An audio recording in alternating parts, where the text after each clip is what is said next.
लीजिए सुनिए राहुल सांकृत्यायन के लिखे कथा संग्रह वोल्गा से गंगा की 20वीं कहानी सुमेर, मेरी यानी समीर गोस्वामी की आवाज में। काल 1942 ईस्वी, अगस्त 1941 का महीना था। अब की वर्षा बहुत जोर से हो रही थी और कितनी ही बार, कितने ही दिनों तक सूर्य का दर्शन नहीं होता था। पटना में गंगा बहुत बढ़ गई थी और हर वक्त बांध तोड़कर उसके शहर के भीतर आने का डर बना रहता था। ऐसे समय बांध की चौकसी की भारी जरूरत होती है और पटना के तरुणों ने, जिनमें छात्रों की संख्या अधिक थी, बांध की रखवाली का जिम्मा अपने ऊपर लिया था। सुमेर पटना कॉलेज के एमए प्रथम वर्ष का छात्र था। उसकी ड्यूटी दीघा घाट के पास थी। आज आधी रात को मालूम हुआ कि गंगा बढ़ती जा रही है। सवेरे भी उसका बढ़ना रुका नहीं था और बांध की बारी एक बीते से भी कम पानी से ऊपर थी। लोगों में भारी आतंक छाया हुआ था और हजारों आदमी जहां तहां कुदाल टोकरी लिए खड़े थे। यद्यपि इसमें संदेह था कि ईंट के बांध को वो एक अंगुल भी ऊंचा कर सकते। सुमेर भी सवेरे ही से बहुत चिंतित हो बांध पर टहल रहा था। दोपहर को पानी धीरे धीरे उतरने लगा। चिंता के मारे दबे जाते सुमेर के दिल को कुछ सांत्वना मिली। अपने पास वाले हिस्से में सुमेर ने एक और सौम्य मूर्ति को बांध की रखवाली करते कितनी ही बार देखा था और कभी कभी उसे इच्छा भी हुई थी कि उनसे बात करे, किंतु बाढ़ की चिंता ने इधर इतना परेशान कर रखा था कि उसे बात छेड़ने की हिम्मत न हुई। आज जब बाढ़ उतरने लगी और आकाश में बादल भी फटने लगे तो सुमेर को अपने पड़ोसी प्रहरी को सामने देख बात करने की इच्छा हो आई। दोनों में एक का रंग गेहुआ, दूसरे का काला था, किंतु कद एक सा ही मंझूला। उम्र में जहां सुमेर 21 साल का छरहरा जवान था, वहां दूसरा 40 साल का ढीला ढाला, कुछ स्थूल शरीर का आदमी मालूम होता था। सुमेर के शरीर पर खाकी हाफ पैंट, उल्टे कॉलर की खाकी हाफ शर्ट, कंधे पर बरसाती, पैर में रबर की काली गुरगाबी थी। उसके साथी के बदन पर खद्दर की सफेद धोती, वैसा ही कुर्ता, गांधी टोपी और एक कंबल था। पैर नंगा था। सुमेर और आगे बढ़ गया और मुंह पर हंसी की रेखा लाकर बोला, शुक्र है आज बाढ़ उतर रही है और बादल भी फट रहा है। हाँ, हम लोग कितने चिंतित थे। मैंने एक बार पढ़ा था कि आज से 2500 वर्ष पूर्व जब पाटलिपुत्र यानी पटना बसाया जा रहा था तो गौतम बुद्ध ने और तरह से इससे समृद्ध नगर होने की बात करते हुए पाटलिपुत्र के 3 शत्रु बतलाए थे, आग, पानी और आपस की फूट। तो आप इतिहास के विद्यार्थी हैं? विद्यार्थी तो मैं राजनीति का हूं, किंतु इतिहास में भी शौक है, खासकर मूल के अनुवादों के पढ़ने का। हाँ, पानी शत्रु को तो हम आज कई दिन से देख ही रहे हैं और आग का भय उस वक्त रहा होगा जबकि पाटलिपुत्र के मकान अधिकतर लकड़ी के बनते रहे होंगे। शाल के जंगलों की अधिकता के वक्त ये होना ही था और फूट ने तो सारे भारत की लक्ष्मी को बर्बाद कर दिया। अच्छा, मैं आपका नाम जान सकता हूं? मेरा नाम सुमेर है। मैं पटना कॉलेज के 5म वर्ष का विद्यार्थी हूं। और मेरा नाम राम बालक ओझा है। मैं भी एक वक्त पटना कॉलेज का विद्यार्थी रह चुका हूं, किंतु उसे 20 साल से ऊपर हुए। एक मित्र ने जोर दिया, नहीं तो मैं एमए किए बिना ही असहयोग कर रहा था। खैर, वैसा होने पर मुझे अफसोस न होता। मुझे इन वर्षों में साफ मालूम होने लगा है कि ये स्कूल कॉलेज की पढ़ाई अनर्थकारी विद्या है। तो आपने वो विद्या भुला दी होगी? करीब करीब। बिल्कुल भूल जाती, मैं कोरी सलेट हो जाता तो कितना अच्छा होता। उस वक्त मैं सच्चाई को अच्छी तरह पकड़ पाता। अर्थात बुद्धि के नहीं, बल्कि श्रद्धा के पथ पर आंख मूंद कर आरूढ़ होते। श्रद्धा के पथ को आप बुरा समझते हैं सुमेर बाबू? मैं बाबू नहीं हूं ओझा जी। मैं एक साधारण चमार का लड़का हूं। मेरे घर में एक धूर भर भी अपनी जमीन नहीं है। थी, किंतु जमींदार ने जबरदस्ती दखल कर वहां अपना बगीचा बनवा लिया। माँ कूट पीट कर अब भी पेट पालती है। मुझे पहले एक सज्जन की कृपा, फिर स्कॉलरशिप यहां तक लाई। इस तरह आप समझ सकते हैं कि मैं बाबू शब्द का मुस्तहक नहीं हूं। आदतवश समझिए सुमेर जी, लेकिन मुझे आपका जो परिचय अभी मिला है उससे मुझे बड़ी खुशी हुई है। जानते हैं, गांधी जी के एक शिष्य को, हरिजन तरुण को इस प्रकार संग्राम करते देख कितना आनंद होता होगा। ओझा जी, मैं आपसे और बातें करना चाहता हूं, और स्नेह के साथ। इसलिए यदि आप मेरे मतभेद को पहले ही से जान लें तो मैं समझता हूं अच्छा होगा। मैं हरिजन नाम से सख्त घृणा करता हूं। मैं हरिजन पत्र को बिल्कुल पुराणपंथी, भारत को अंधकार युग की ओर खींचने वाला पत्र समझता हूं, और गांधी जी को अपनी जाति का जबरदस्त दुश्मन। आप अपनी जाति पर गांधी जी का कोई उपकार नहीं मानते? उतना ही उपकार मानता हूं जितना मजदूर को मिल मालिक का मानना चाहिए। गांधी जी मालिक बनाने के लिए नहीं कहते। जमींदारों, पूंजीपतियों, राजाओं को वली, संरक्षक, गार्जियन कहने का दूसरा क्या अर्थ हो सकता है? गांधी जी का हमारे साथ प्रेम इसीलिए है कि हम हिंदुओं में से निकल न जाएं। पूना में आमरण अनशन इसीलिए किया था कि हम हिंदुओं से अलग अपनी सत्ता न कायम कर लें। हिंदुओं को 1000 वर्षों से सस्ते दासों की जरूरत थी, और हमारी जाति ने उसकी पूर्ति की। पहले हमें दास ही कहा जाता था। अब गांधी जी हरिजन कहकर हमारा उद्धार करने की बात करते हैं। शायद हिंदुओं के बाद हरि ही हमारा सबसे बड़ा दुश्मन रहा है।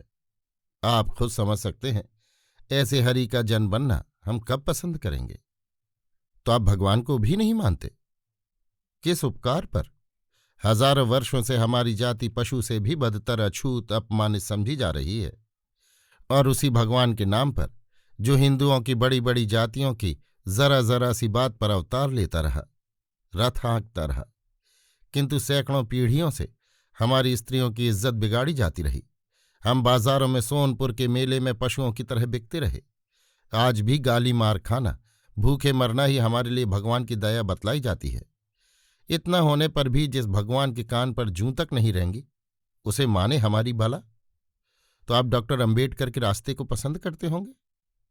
गलत। डॉक्टर अंबेडकर भुक्तभोगी हैं। मुझे भी प्रथम द्वितीय वर्ष में हिंदू लड़कों ने हॉस्टल में नहीं रहने दिया, किंतु मैं अंबेडकर के रास्ते और कांग्रेसी अछूत नेताओं के रास्तों में कोई अंतर नहीं देखता, और मेरी समझ में वो रास्ता गांधी, बिड़ला, बजाज रास्ते से भी मिल जाता है। उसका अर्थ है अछूतों में से भी कुछ 5-5, 6-6 हजार महीना पाने वाले बन जाएं। अछूतों में भी बिड़ला, बजाज नहीं तो हजारीमल ही बन जाएं। अछूतों के पास यदि 1-2 देशी रियासतें नहीं तो 1-2 छोटी मोटी जमींदारियां ही आ जाए, मगर इससे 10 करोड़ अछूतों की दयनीय दशा दूर नहीं की जा सकती। तो आपका मतलब है शोषण बंद होना चाहिए? हाँ, गरीबों की कमाई पर मोटे होने वालों का भारत में नामो निशान यदि ना रहे, तभी हमारी समस्या हल हो सकती है। गांधी जी इसीलिए तो हाथ के कपड़े, हाथ के गुड़, हाथ के चावल, सभी हाथ की चीजों के इस्तेमाल करने पर जोर देते हैं। हाँ, बिड़ला और बजाजों के रुपए के बल पर। जब खादी संघ को 1-2 लाख का घाटा होता है तो कोई सेठ उठकर चेक काट देता है। यदि यकीन होता कि गांधी के चरखे करघे से उनकी मिलें बंद हो जाएंगी और मोती के हार और रेशम की साड़ियां सपना हो जाएंगी, तो याद रखिए ओझा जी, कोई सेठ सेठानी गांधी जी की आरती उतारने ना आता। तो आप गांधीवादियों को पूंजीपतियों का दलाल समझते हैं? मुझे इसमें जरा भी संदेह नहीं है। जो कुछ कोर कसर थी उसे उन्होंने घर फूंक नीति के विरुद्ध हिंदुस्तानी सेठों के हुआ हुआ में शामिल हो पूरा कर दिया। तो आप चाहते हैं जहां जापानी पैर रखने वाले हों वहां के कल कारखानों को जलाकर खाक कर दिया जाए? भारतीयों ने कितने संकट, कितने श्रम के साथ ये कारखाने कायम किए, जरा आप इस पर भी विचार कीजिए सुमीर जी। मैंने संकट और श्रम पर विचार किया है, और इस पर भी कि गांधीवादी मशीनों के अस्तित्व को एक क्षण के लिए भी बर्दाश्त नहीं करने की बात करते रहे हैं। साथ ही ये भी जानता हूं, सेठ लोग चाहते हैं कि हमारे कारखाने सुरक्षित ही जापानियों के हाथों में चले जाएं। जापानी पूंजीवाद के जबरदस्त समर्थक हैं। जापानी रेडियो को सुनकर सेठों को विश्वास है कि जापानी शासन में कारखाने के मालिक वही रहेंगे। ये छोड़ बतलाइए, उनके दिल में और कौन से उच्च आदर्श के निमित्त त्याग भाव छल छला आया है? देश की अर्जित संपत्ति की वो रक्षा करना चाहते हैं। ओझा जी, मत जले पर नमक छिड़किए। सेठों को देश की संपत्ति का नहीं, अपनी संपत्ति का ख्याल है। उनके लिए देश जाए चूल्हा भाड़ में। वो चाहते हैं ज्यादा से ज्यादा नफा कमाना। मजदूरों की 4 पैसा मजदूरी बढ़ाने की जगह जो लोग हड़तालियों को मोटर से कुचलवा देते हैं, उनके लिए देश की संपत्ति के अर्जन रक्षण की बात न कीजिए। यदि उनके बारे में ये मान भी लिया जाए तो भी गांधी जी की ईमानदारी पर तो आपको संदेह नहीं होना चाहिए। मैं ईमान को आदमी के काम से, उसके वचन से तौलता हूं। मैं गांधी जी को दूध पीने वाला बच्चा नहीं मानता। एंड्रूज के फंड के लिए उन्हें 5 लाख की जरूरत थी। 5 ही दिन में बंबई के सेठों ने गांधी जी के चरणों में 7 लाख अर्पित कर दिए। सेठों का जितना बड़ा काम वो कर रहे हैं, उसके लिए इंग्लैंड अमेरिका के सेठ 7 करोड़ की थैली पेश कर सकते थे। ये तो अत्यंत सस्ता सौदा रहा। इसका मतलब रिश्वत। सेठ भगवान को भी कुछ चढ़ाते हैं तो सिर्फ उसी ख्याल से। उनके द्वार पर लाभ शुभ लिखा रहता है। तो चरखी करघे को आप शोषण का शत्रु नहीं मानते, उल्टा मैं उन्हें शोषण का जबरदस्त पोषक मानता हूं। तब तो मिल को भी आप शोषण का शत्रु समझते होंगे। सुनिए भी तो मैं क्यों शोषक मानता हूं। दुनिया जिस तरह पत्थर के हथियारों को छोड़कर बहुत आगे चली आई है, उसी तरह चरखे करघे से भी बहुत आगे चली आई है। मैंने पटना म्यूजियम में 1000 वर्ष पुरानी तालपत्र पर लिखी पुस्तकें देखी हैं। उस वक्त सेठों के बही खाते तथा नालंदा के विद्यार्थियों की पुस्तकें और नोटबुक इसी तालपत्र पर लिखी जाती थीं। गांधी जी 7 जन्म तक कहते रह जाएं, लौट चलो तालपत्र के युग में। मगर दुनिया टीटागढ़ के कागज, मोनोटाइप, रोटरी छापे खाने के युग से लौटकर तालपत्र के युग में नहीं जाएगी। ना जाने में ही उसका कल्याण है, क्योंकि इससे सेवाग्राम की भजनावली के फैलने में भले ही दिक्कत न हो, किंतु हर एक व्यक्ति को शिक्षित, सो भी आज तक के अर्जित ज्ञान विज्ञान में देखना असंभव होगा। फासिस्ट लुटेरों के टैंकों, हवाई जहाज़ों, पनडुब्बियों, गैसों के मुकाबले में यदि गांधी जी पत्थर के हथियारों की ओर लौटने की कोई बात करें तो इसे रत्ती भर अकल रखने वाली जाति भी नहीं मान सकेगी, क्योंकि वो सीधी आत्महत्या होगी। तो आप अहिंसा के महान सिद्धांत को भी नहीं मानते। गांधी जी की अहिंसा खुदा बचाए उससे। जो अहिंसा किसानों और मजदूरों पर कांग्रेसी सरकारों द्वारा चलाई जाती गोलियों का समर्थन करे और फासिस्ट लुटेरों के सामने निहत्था बन जाने के लिए कहे, उसे समझना हमारे लिए असंभव है। मैं आपके पहले प्रश्न को खत्म कर देता हूं। सेठ जानते हैं कि चरखे करघे से उनके कारखानों का बाल भी बांका नहीं हो सकता। चरखे करघे जब तक मिलों के माल से सस्ते और अच्छे कपड़े बाजार में नहीं ला सकते, तब तक उनका अस्तित्व सेठों के दान पर निर्भर है। चरखा करघावाद शोषण की असली दवा साम्यवाद के रास्ते में भारी बाधक है। कितने ही लोग बेवकूफ़ी से समझते हैं कि शोषण रोकने के लिए साम्यवाद, कल कारखानों पर जनता का अधिकार से अच्छी दवा चरखा करघावाद है। बस इसी नियत से दुनिया को मिल का कपड़ा पहनाने वाले सेठ चरखा के भक्त हैं और गांधी जी इसे भली भांति समझते हैं। ये उनकी नीयत पर हमला है।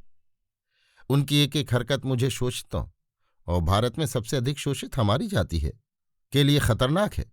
हमें दिमागी गुलामी के अड्डे, शोषकों के जबरदस्त पोषक पुरोहितों की दुकानों, इन मंदिरों में ताला लगवाना चाहिए, और उल्टे हमें फंसाने के लिए गांधी जी उन्हें खुलवाना चाहते हैं। पुरानी पोथियों, अमीरों के टुकड़े से पलने वाली संतों की वाणियों को यदि हम आग में नहीं जलाते तो 7 ताले में तो बंद कर देना चाहिए, किंतु उन्हीं की दुहाई देकर गांधी जी हमें गुमराह कर देना चाहते हैं। वर्ण व्यवस्था जैसी मरण व्यवस्था का भारत में नाम नहीं रहने देना चाहिए, किंतु गांधी जी उसकी अनासक्ति योग से लच्छेदार व्याख्या करते हैं। इन सब के बाद हरिजन उद्धार सिर्फ ढोंग नहीं तो क्या है। इससे कुछ ऊंची जाति के हरिजन उद्धारकों को जीविका भले ही मिल जाए, मगर उद्धार की आशा अंधा ही कर सकता है। तो आप नहीं चाहते कि अछूत सवर्ण सब एक हो जाए?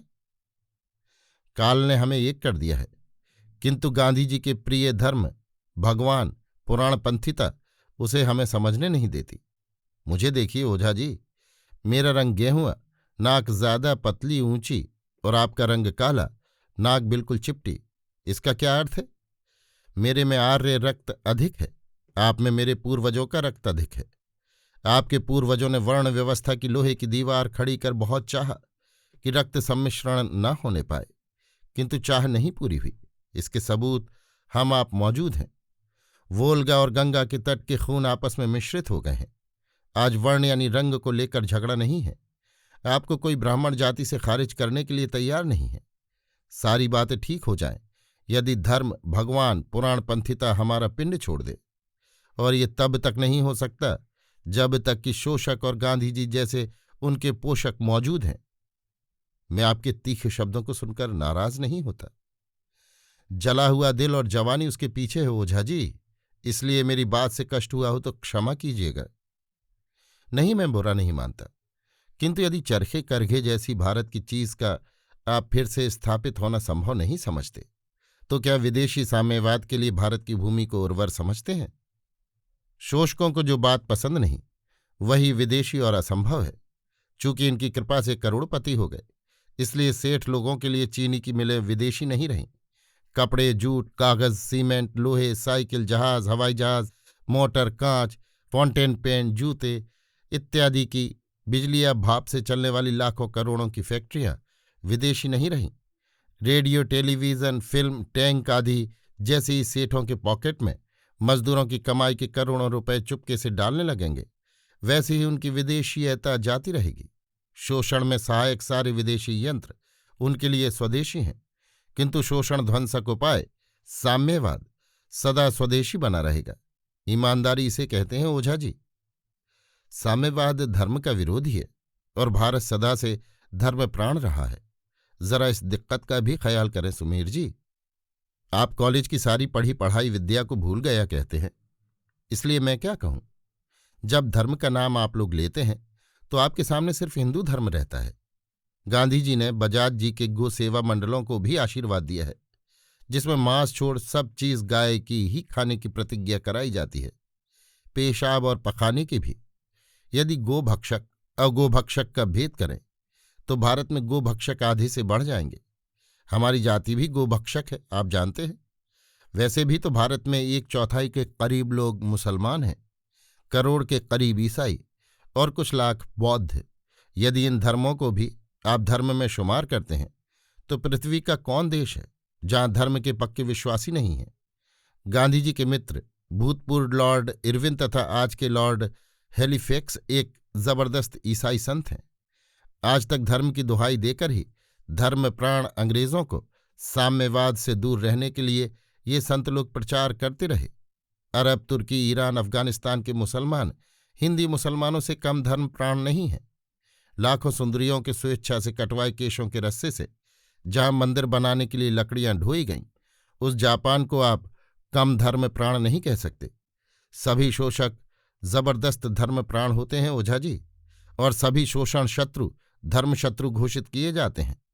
यदि साम्यवाद को विदेशी ही मान लें तो भी जैसे ईसाई, इस्लाम जैसे विदेशी धर्म, रेल, तार, हवाई जहाज, कल कारखाने जैसी विदेशी चीजें हमारी आंखों के सामने स्वदेशी बनकर मौजूद हैं, वैसे इस साम्यवाद भी स्वदेशी हो जाएगा, बल्कि हो गया है। पटना में शाम के वक्त घूमने के लिए लॉन और हार्डिंग पार्क 2 ही जगह हैं, और दोनों ही को ऐसी मनहूस हालत में रखा गया है कि वो स्वयं किसी को खींच लाने का सामर्थ्य नहीं रखते। तो भी जिनको दिल बहलाव, चहलकदमी, दोस्तों से मिलने की ख्वाहिश होती है, वे इन्हीं जगहों में पहुंचते हैं। अंधेरा हो रहा था तो भी 3 तरुणों की बात खत्म नहीं हो रही थी, और वे बांकीपुर पटना के लॉन मैदान में डटे हुए थे। एक कह रहा था, साथी सुमेर, मैं फिर भी कहूंगा, तुम एक बार फिर सोचो। तुम बहुत भारी कदम उठाने जा रहे हो। मौत से खेलने से बढ़कर कदम उठाने की क्या बात हो सकती है? और रूप, इसे तो पक्का समझो कि मैंने जल्दी नहीं की है। कदम ही ये जल्दी का नहीं हो सकता था। हवा में उड़ना भाई, मुझे तो कोठे की छत के किनारे खड़ा होने में भी डर लगता है। कितने ही लोगों को साइकिल पर चढ़ने में भी डर लगता है, और तुम उसे दोनों हाथ छोड़कर दौड़ाते हो। खैर, लेकिन ये बात मेरी समझ में नहीं आई कि मजदूर इनके लड़के सुमेर को इस साम्राज्यवादी लड़ाई में जान देने की क्यों सूझी। इसलिए कि इसी लड़ाई के साथ मजदूर इनके लड़के और उसकी सारी जमात का भविष्य बंधा हुआ है। इसीलिए कि ये लड़ाई अब सिर्फ साम्राज्यों का ही फैसला नहीं करेगी, बल्कि शोषण का भी फैसला करेगी। तो क्या तुम इसे कबूल नहीं करते कि इस लड़ाई के लिए सबसे बड़े दोषी अंग्रेज पूंजीपति हैं? बाल्डविन चैम्बरलेन जिनके स्वार्थ के प्रतिनिधि थे? हाँ, मैं स्वीकार करता हूं, उन्होंने ही मुसोलिनी हिटलर को पोसकर बड़ा किया, जिसमें साम्यवादियों से शोषक वर्ग को त्राण मिले। लेकिन भस्मासुर ने पहले बैलनाथ ही पर हाथ साफ करना चाहा, और जब तक ये तमाशा होता रहा तब तक मैंने भी इस बड़े कदम को उठाने का निश्चय नहीं किया। लेकिन आज भस्मासुर बैलनाथ पर नहीं, हमारे ऊपर हाथ रखना चाहता है। हमारे ऊपर? मुझे तो कोई अंतर नहीं मालूम होता पहले से।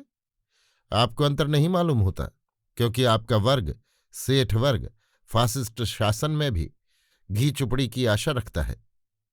क्रुप मित्सुई की पांचों घी में है इस लड़ाई के होने से। किंतु सोवियत के पराजित होने पर शोषितों, मजदूरों, किसानों को कोई आशा नहीं। कसाई हिटलर और तोजो के राज्य में किसान बकाश्त की लड़ाई नहीं लड़ सकते रूपकिशोर बाबू। न ही मजदूर बड़े से बड़े अत्याचार के लिए हड़ताल कर सकते हैं।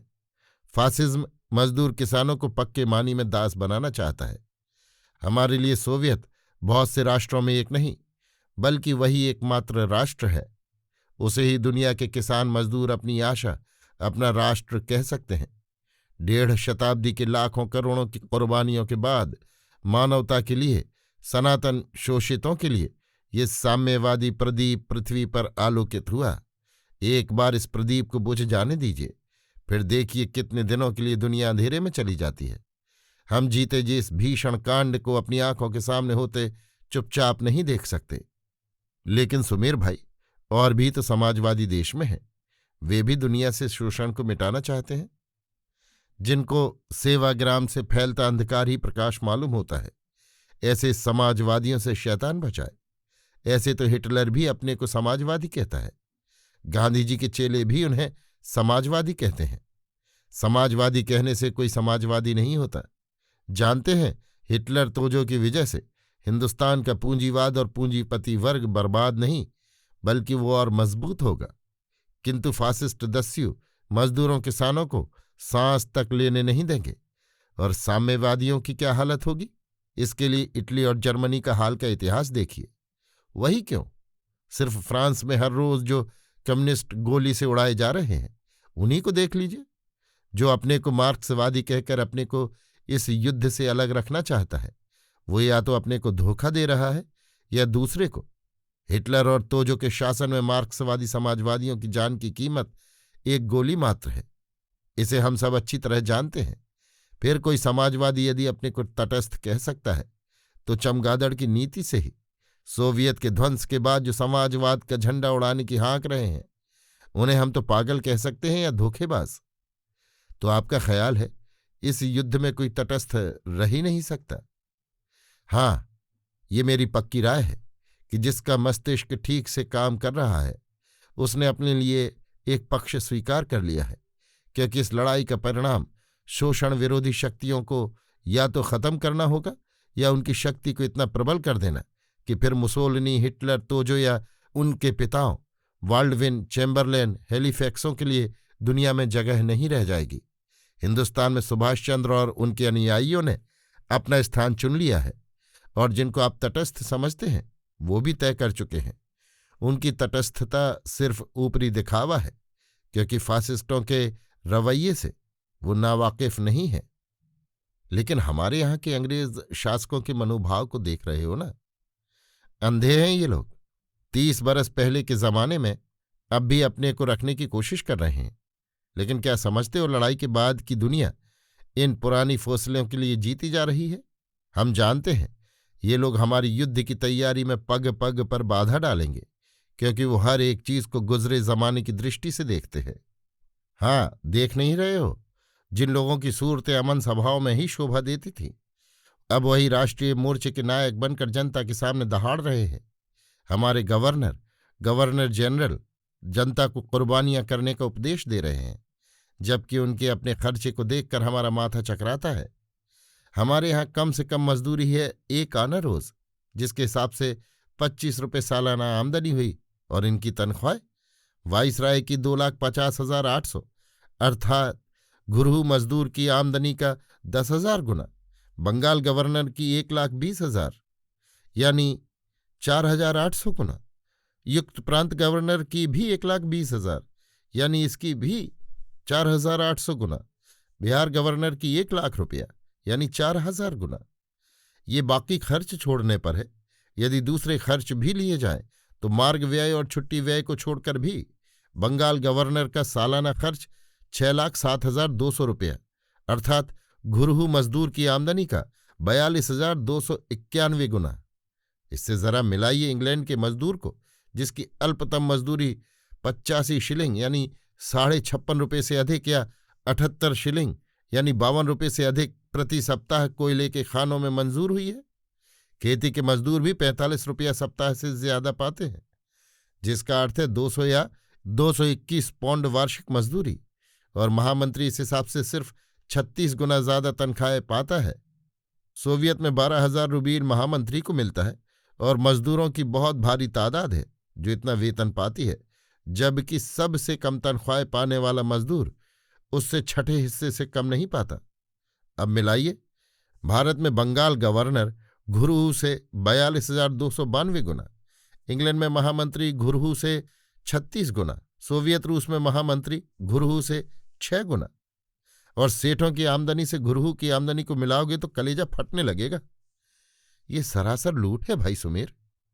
इसीलिए मैं कहता हूं, हिंदुस्तान में नौकरी करने वाले स्वार्थी कायर, दूर तक देखने में असमर्थ इन अंग्रेजों से हम कोई आशा नहीं कर सकते। हम इनके लिए इस लड़ाई को लड़ने और जीतने नहीं जा रहे हैं। हम मर रहे हैं उस दुनिया के लिए जिस पृथ्वी के छठे हिस्से पर है और जिसको फासिस्ट खत्म करने जा रहे हैं। हम उस आने वाली दुनिया के लिए मरने जा रहे हैं जिसमें कि मानवता स्वतंत्र और समृद्ध होगी। समद अब तक चुप था। अब उसने भी कुछ पूछने की इच्छा से कहा, साथी सुमेर, तुमसे कितनी ही बातों में मैं सहमत हूं और कितनी ही बातों में असहमत, किंतु तुम्हारी राय की मैं कितनी इज्जत करता हूं ये तुमसे छिपा नहीं है। मैं भी समझता हूं इस संसारव्यापी संघर्ष में हम तटस्थ नहीं रह सकते। लेकिन दोस्त, जब चुनाव आदि तय होकर तुम भर्ती हो गए तब तुमने हमें खबर दी। कुछ पहले तो बतलाना चाहिए था। पहले बतलाता और चुनाव में छट जाता। इसलिए भर्ती के बाद 24 घंटे की उड़ान करके मैंने मित्रों से कहा, अब कहने में कोई हर्ज भी नहीं, क्योंकि परसों ही मैं जा रहा हूं अंबाला उड़ंतु स्कूल में। और मां को खबर दे दी। मां के लिए जैसा ही पटना वैसा ही अंबाला। जब तक मैं खोलकर साफ न लिख दूं कि मैं लड़ाई में मृत्यु के मुंह में जा रहा हूं, तब तक उसके लिए एक सा ही है। खोलकर लिखने का मतलब है सदा के लिए उसकी नींद को हराम कर देना। मैंने निश्चय किया है कि जब तक जीवित रहूंगा पत्र लिखता रहूंगा, उसी से उसको संतोष रहेगा। मुझे तुम्हारे साहस का बार बार ख्याल आता है। मानव होने की कीमत हमें हर वक्त चुकाने के लिए तैयार रहना चाहिए समद। और फिर एक आदर्शवादी मानव होने पर तो हमारी जिम्मेदारियां और बढ़ जाती हैं। तो तुम्हारा विश्वास है ये लड़ाई जबरदस्त उथल पुथल लाएगी? पिछली लड़ाई ने भी कुछ कम नहीं किया। सोवियत रूस का अस्तित्व, दुनिया के छठे हिस्से पर समानता का राज्य, ये कम चीज नहीं है। किंतु इस लड़ाई के साथ जो परिवर्तन उपस्थित होगा वो नई धरती, नए आसमान को लाएगा दोस्त। जिधर सोवियत राष्ट्र है, जिधर लाल सेना है, जिधर की विजय के लिए आज चीन, इंग्लैंड, अमेरिका की जनता सर्वस्व की बाजी लगाकर लड़ रही है, उस पक्ष की जीत में मुझे जरा भी संदेह नहीं है। समद और रूपकिशोर की इधर पाकिस्तान को लेकर बहस चल रही थी। आज रूपकिशोर ने फिर उसी सवाल को छेड़ दिया। गांधीवादी स्वराज्य हो या साम्यवादी, इसमें हमारा और तुम्हारा मित्र सुमेर मतभेद हो सकता है, किंतु स्वराज्य भारत के लिए होगा, इसमें तो संदेह नहीं। भारत भी एक निराकार शब्द है रूप बाबू, जिसके नाम पर बहुत सी भूल भुलैयों में डाला जा सकता है। स्वराज्य भारतीयों के लिए चाहिए, जिसमें भारतीय अपने भाग्य का आप निर्णय करें, और उसमें भी आसमान से टपका स्वराज्य चंद बड़े आदमियों तक ही सीमित नहीं होना चाहिए। रूप खैर वैसे भी ले लीजिए, किंतु स्वराज्य में जीवित भारत को टुकड़े टुकड़े तो नहीं होने देना चाहिए। सुमेर, तुम फिर भूल भुलैया के शब्द को इस्तेमाल कर रहे हो। भारत का खंडित और अखंड रहना उसके निवासियों पर निर्भर है। मौर्यों के समय हिंदू कुश से परे आमू दरिया भारत की सीमा थी, और भाषा, रीति रिवाज, इतिहास की दृष्टि से अफगान जाति यानी पठान भारत के अंतर्गत है। 10वीं सदी तक काबुल हिंदू राज्य रहा। इस तरह हिंदुस्तान की सीमा हिंदू कुश है। क्या अखंड हिंदुस्तान वाले हिंदू कुश तक दावा करने के लिए तैयार हैं? यदि अफगानों की इच्छा के विरुद्ध नहीं कहो तो सिंधु के पश्चिम बसने वाले सरहदी अफगानों यानी पठानों को भी उनकी इच्छा के विरुद्ध अखंड हिंदुस्तान में नहीं रखा जा सकता। फिर वही बात सिंधु, पंजाब, कश्मीर, पूर्वी बंगाल में क्यों नहीं लेनी चाहिए? रूप अर्थात उन्हें भारत से निकल जाने देना चाहिए। सुमेर, हाँ, यदि वे इसी पर तुले हुए हैं। हम जनता की लड़ाई लड़ रहे हैं। इसका अर्थ है किसी देश की जनता को उसकी इच्छा के विरुद्ध राजनीतिक परतंत्रता में नहीं रखा जा सकता। पाकिस्तान का फैसला हिंदुओं को नहीं करना है, उसकी निर्णायक है मुस्लिम बहुमत प्रांतों की जनता। यदि हम भारत में जनता का नहीं, शोषकों का शासन कायम करना चाहेंगे तो पाकिस्तान होकर रहेगा। यदि दिमागी और शारीरिक श्रम करने वाली जनता का शासन कायम करना चाहते हैं तो भारत अनेक स्वतंत्र जातियों का एक अखंड देश रहेगा। एक जाति, एक जातीयता के लिए एक भाषा, एक खानपान, एक ब्याह शादी संबंध की जरूरत है, जो साम्यवाद ही करा सकता है। इस पर भी भाषाओं के ख्याल से हमें 80 से ऊपर स्वतंत्र जातियां माननी पड़ेंगी। 80 से ज्यादा? तुमने तो पाकिस्तान को भी मात कर दिया। भाषाओं को मैंने नहीं बनाया। जनता के राज्य में उसकी मातृभाषा को ही शिक्षा का माध्यम बनाना होगा, और मातृभाषा वही है जिसके व्याकरण में बच्चा भी कभी गलती नहीं करता। सोवियत संघ 70 जातियों का एक बहुजातिक राष्ट्र है। उससे दूनी जनसंख्या वाला भारत यदि 80 जातियों का बहुजातिक राष्ट्र है तो आश्चर्य की क्या जरूरत? तो तुम पाकिस्तान के पक्ष में हो। जब तक मुस्लिम जनता का उसके लिए आग्रह है। आज हर विचार के मुस्लिम नेता एक मत हैं कि पाकिस्तान की मांग को मान लेना चाहिए, और मैं समझता हूं गैर मुस्लिमों को इस न्याय मांग को ठुकराने का कोई हक नहीं। जिस मुसलमान बहुमत प्रांत की बहुसंख्यक जनता भारतीय संघ से अलग जाना चाहती है, उसे वो अधिकार होना चाहिए। नीचे काला समुद्र है, जिसके शांत जल पर कहीं जीवन का चिन्ह नहीं मालूम होता, और सामने दूर सफेद बादलों का एक विशाल क्षेत्र। वहां आसमान में अपनी गति के जानने का कोई साधन नहीं, सिवाय गति मापक यंत्र के, जो कि सुमेर के आगे लगा हुआ है। 300 मील प्रति घंटे की चाल से बने यान को उड़ाना। सुमेर का ख्याल एक बार उस युग में चला गया जबकि मनुष्य पत्थर के अनगढ़ हथियारों को ही अपना सबसे बड़ा आविष्कार, सबसे बड़ी शक्ति समझता था। किंतु आज वो आकाश का राजा है। मानवता कितनी उन्नत हुई है, किंतु उसी वक्त उसका ख्याल मानवता के शत्रुओं, फासिस्टों की ओर गया, जो कि मनुष्य के दिमाग की इस अद्भुत देन को मानवता के पैरों में गुलामी की बेड़ियां डालने में लगा रहे हैं। सुमेर का बदन सिहर गया जब ख्याल आया कि जापानी फासिस्ट भारत के पड़ोसी बर्मा में आ गए हैं। उस वक्त उसकी नजरों के सामने कदम कुआं के वो घर और उनमें रहने वाली वे स्त्रियां एक एक कर आने लगीं, जिनमें एक उसकी प्रिया है, दूसरी भी कितनी है जिन्होंने इस अछूत माँ के मेधावी आदर्शवादी लड़के को बेटा और भाई के तौर पर ग्रहण किया। फासिस्टों के लिए अपार घृणा से उसका दिल खौलने लगा। उसी वक्त उसे सामने 3 सूर्य वाले विमान उड़ते दीख पड़े। सुमेर ने अपने मशीन गनर को फोन से कहा और 2 मिनट में फासिस्ट विमानों के बीच में पहुंच गया। बात करने में देर लगती है, लिखने में तो और भी, किंतु पता नहीं लगा सुमेर के गनर शरीफ ने किस तरह अपनी मशीन गन को ट्र ट्र ट्र किया और किस तरह सुमेर ने अपने विमान को ठीक जगह पर पहुंचाया और किस तरह 10 मिनट के भीतर ही तीनों फासिस्ट विमान परकटी चील की भांति समुद्र में गिरे। सुमेर को अपना जौहर दिखलाने का ये पहला मौका था, किंतु इस सफलता पर उसे बहुत संतोष हुआ।